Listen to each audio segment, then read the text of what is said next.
I don't consider myself dull. Beauty to the eye is already there, and I would like to be a saint. Teresa of Jesus, known as the Great, described herself with both humility and aspiration.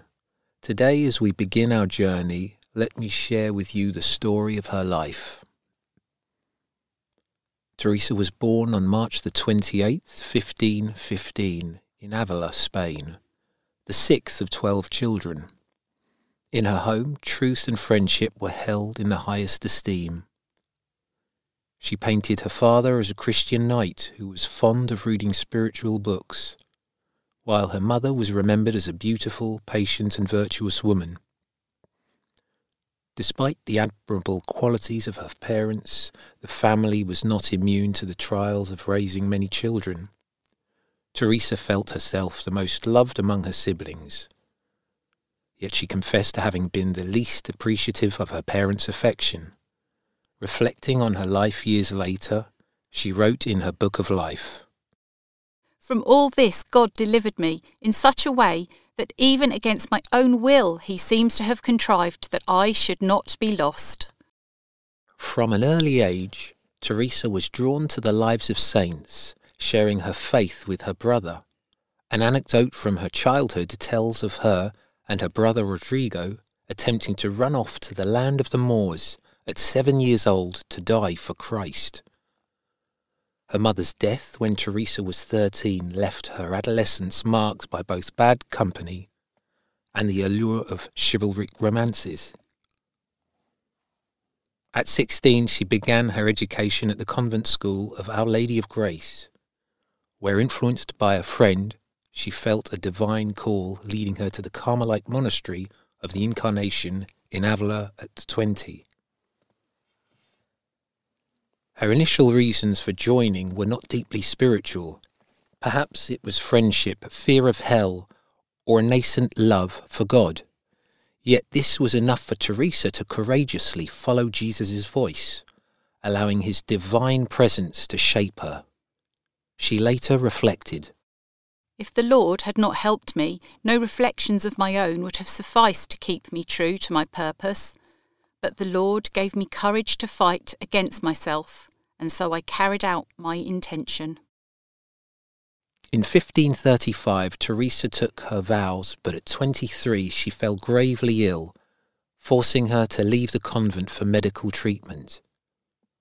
During this time, she delved into Francisco de Osuna's third spiritual alphabet, which introduced her to systematic inner prayer.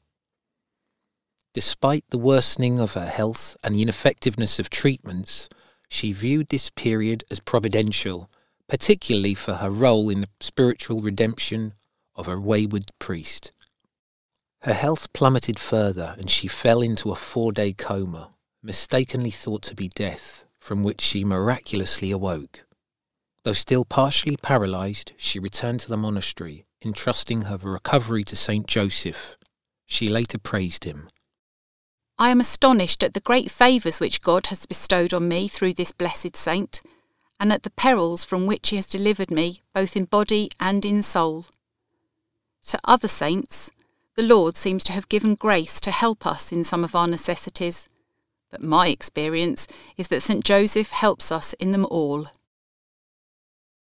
Post-recovery, Teresa's spiritual life waned.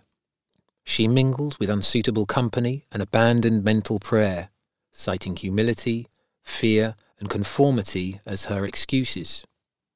However, divine grace persisted, leading her to profound conversion during Lent of 1554, inspired by St. Augustine's Confessions and a simple image of Christ at the pillar.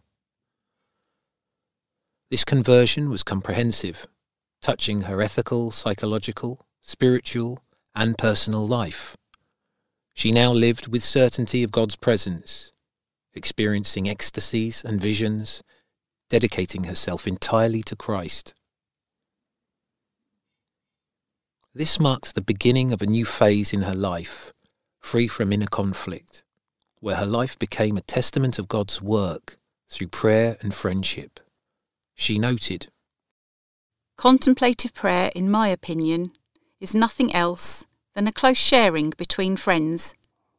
It means taking time to frequently being alone with Him, whom we know loves us."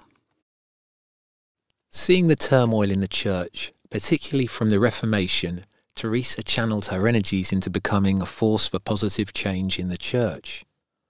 She established her first Discalced Carmelite monastery for women in Avila in 1562, dedicating it to Saint Joseph. Over the next 2 decades, despite health struggles and financial constraints, she founded 17 convents for women and was instrumental in founding 15 for men, together with St. John of the Cross. Teresa's literary work also flourished during these years, penning the book of her life, The Way of Perfection, and The Interior Castle, among others. She passed away in Alba de Tormes, Spain, on October the 15th, 1582, the very day the Gregorian calendar was introduced. Teresa's life is a narrative of divine intervention amidst human frailty, suggesting that the same could be true for each of us. She was a woman of both pen and action, drawing her strength from divine friendship and serving the church with all her might.